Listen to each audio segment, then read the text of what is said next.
Apt কোম্পানির 7 inch metal body angle grinder repair এসেছে। এইসব মেশিনকে পুরো রাজা মেশিন বলা হয়, কারণ এইসব মেশিন দিয়ে পুরো রাব ইউজ করে, যে চালায় সে রাব ভাবে ইউজ করে এবং রাব কাজেই এইসব মেশিন বেশি ব্যবহার হয়। মেইন কথায় আসি, এই মেশিনটা যে ইউজ করছিল, মেশিনটা থেকে একটা আওয়াজ হচ্ছিল, সে বুঝতে পারে নাই।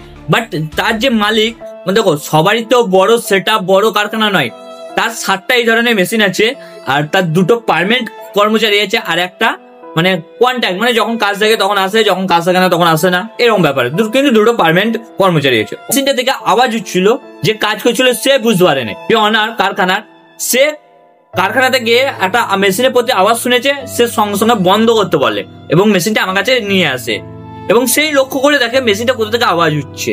হেডের নাট আছে, জাম নাট, যাকে বলে বিয়ারিং জাম করার যে নাটটা, এটা হলো জাম নাট, এটা দিয়ে টাইট দেওয়া হয়। এই দুটো খুলে গিয়েছে, আর এই দুটো খোলাতে কি হয়েছে, মানে এখান থেকে একটা এই যে একটা আওয়াজ হচ্ছে, ঝনঝন ঝনঝন করে আওয়াজ হচ্ছে। আর মেশিনটা যে এই অবস্থাতে চালাচ্ছিল কারিগর, তাকে বলছি, মানে এই ধরনের কারিগর বলছি, দেখো মেশিন তো খারাপ হবে, এর জন্য বিয়ারিং গিয়ার চোট হতে পারে, আর গিয়ারের যা দাম, মানে এর জন্য মেশিন তো খারাপ হতে পারে।